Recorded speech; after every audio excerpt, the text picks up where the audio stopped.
In 1983, a staggering 38% of Billboard Top 10 hits came from artists who would never chart that high again. It was the highest percentage of one-hit wonders in any year of the decade, creating a musical landscape where overnight success stories regularly turned into cautionary tales. The culprits? MTV's desperate need for content, record labels flush with cash, and a rapidly changing music industry that chewed up and spit out talent at an unprecedented rate. These 10 songs topped the charts, made millions, then watched their creators fade into complete obscurity. Before we move on, I'd like to ask you a small favor. If you appreciate this content, please take a second to like this video and subscribe to the channel. Over 98% of you watch the videos without subscribing. It costs you nothing, but it makes a huge difference to us. So, did you click the subscribe button? Great, thank you so much. Now back to the video. The European invasion, tacos, putting on the Ritz. Let's start our musical time machine with Dutch singer Taco Akkers, who most people just knew as Taco. In 1983, this European newcomer took Irving Berlin's 1927 classic, Puttin' on the Ritz, and transformed it into something completely new, a synthesizer-driven dance track that climbed all the way to number 4 on the American charts. What made Taco's version so special? He mixed 1920s nostalgia with 1980s electronic beats in a way nobody had tried before. His music video, featuring Taco himself, dressed in vintage clothing and a top hat, became one of early MTV's most played clips. The Professor of Pop, Thomas Dolby's She Blinded Me with Science. While Taco was dressing up in vintage clothes, Thomas Dolby was putting on a lab coat. This British musician created one of 1983's most memorable tracks with She Blinded Me with Science, featuring real-life scientist Magnus Pyke shouting "Science" throughout the song. Unlike many one-hit wonders, Dolby had serious musical credentials. He'd played session work with Foreigner and David Bowie before creating his science-themed hit. The song's innovative music video, showing Dolby as a mad scientist, became one of MTV's most requested clips of early 1983. The German response, Peter Schilling's Major Tom, Coming Home. While Dolby was playing with science, Peter Schilling was reaching for the stars. This German musician created an unofficial sequel to David Bowie's Space Oddity, continuing the story of Major Tom with his own Major Tom, Coming Home. The English version rocketed to number 14 on the US charts in 1983, positioning Schilling as Germany's answer to Bowie himself. The song's space-age theme and synthesizer-heavy production matched perfectly with early 80s. Fascination with both space exploration and electronic music. MTV put the futuristic music video in heavy rotation, enhancing Schilling's image as a cosmic visionary. But when follow-up singles like The Different Story failed to chart in America, despite success back home in Germany, Schilling faced mounting pressure. By 1985, he suffered a nervous breakdown from the strain of international fame and retreated from the global music scene. He continued his career in Germany, respected at home, but forever known internationally for just one song about a fictional astronaut. The Cover That Conquered, After the Fire's Der Kommissar. While Major Tom was floating in space, a British band called After the Fire was experiencing their own strange twist of fate. They took Austrian rapper Falco's German-language hit Der Kommissar and transformed it into an English version that American radio stations couldn't get enough of. The irony? After the Fire had already decided to break up when their cover unexpectedly climbed to number 5 on the US charts in early 1983. The song's unique mix of German phrases, rock guitars, and new wave synths created something special that captured American listeners' attention. Years later, the band reunited for occasional performances, always featuring their one hit that arrived too late to save their career. A perfect example of music industry timing gone wrong.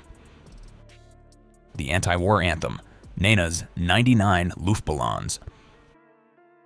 Speaking of German, 1983 gave us another European hit that crossed the language barrier.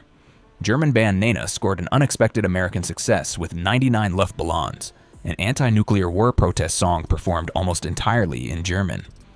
What made this song special? Most American listeners had no idea they were dancing to a song about balloons triggering nuclear apocalypse. CBS Records rushed out an English version called 99 Red Balloons, but the translation lost much of the original's emotional depth. Despite releasing several successful albums in Germany, Nena couldn't land another American hit. Lead singer Gabriele Kerner, who went by Nena, maintained a thriving solo career in Germany while becoming just another 80s footnote in America.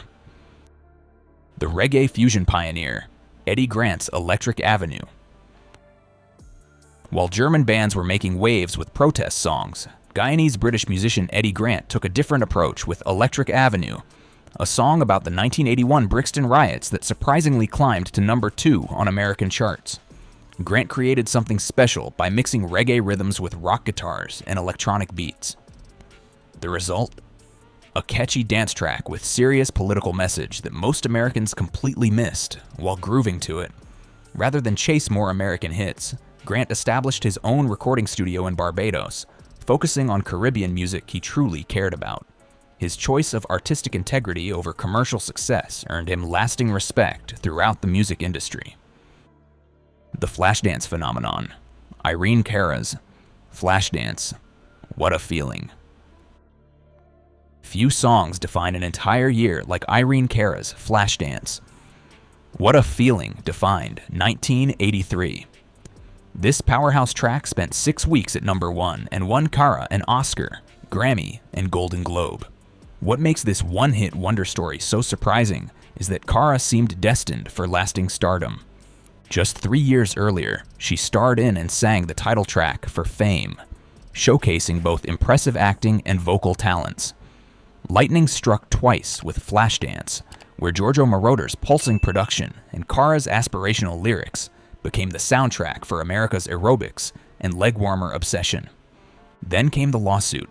Cara battled her record label over unpaid royalties, eventually winning her case but finding herself effectively blacklisted from the industry. Her career stalled despite her impressive awards collection, proving that in the music business, success doesn't guarantee longevity when you challenge powerful industry players. The unstoppable optimist, Matthew Wilder's Break My Stride. Sometimes the story behind a song mirrors its message perfectly. That's exactly what happened with Matthew Wilder's Break My Stride. After being dropped by Arista Records, Wilder refused to give up, eventually signing with a new label and watching his upbeat anthem about perseverance climb to number 5 on the charts. You couldn't miss this song on 1983 radio.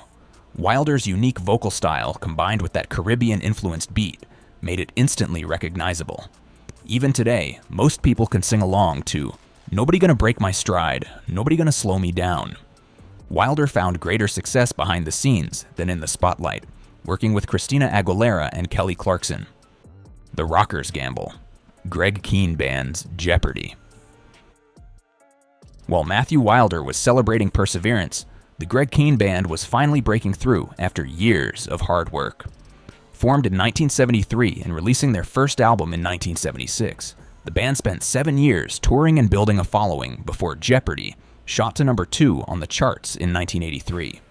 The song's innovative music video featuring a zombie wedding received heavy MTV rotation, turning Kihn into an overnight sensation after nearly a decade of trying. Their follow-up single Reunited reached number 11 later that year, but the band gradually faded from the charts afterward. The soundtrack success. Michael Sembello's Maniac. Before Maniac topped the charts, Michael Sembello was a behind-the-scenes talent, working as a session guitarist for Stevie Wonder and other big names. His big break came with a song that wasn't even meant for dancing. Maniac was originally written about a serial killer. When Flashdance producers heard the track, they asked Sembello to rewrite the lyrics about a dedicated dancer instead. The song's driving beat and memorable synthesizer riff matched perfectly with the film's workout scenes, sending Maniac to number 1 for 2 weeks. Despite this massive hit and his impressive musical background, Sembello never reached the top 40 again as a performer. He switched to film composition, creating music for The Karate Kid Part 3 and various TV shows. Conclusion. 1983 was truly a perfect storm in music history. MTV needed content, record companies had money to burn, and music trends changed weekly. What's fascinating about these one-hit wonders is how many found success away from the spotlight. Producers, songwriters, tech innovators, their talents found outlets beyond the top 40. And those songs? They're still playing at weddings, in movie soundtracks, and on radio stations today. A single perfect moment in 1983's musical spotlight created legacies that have lasted far longer than anyone expected,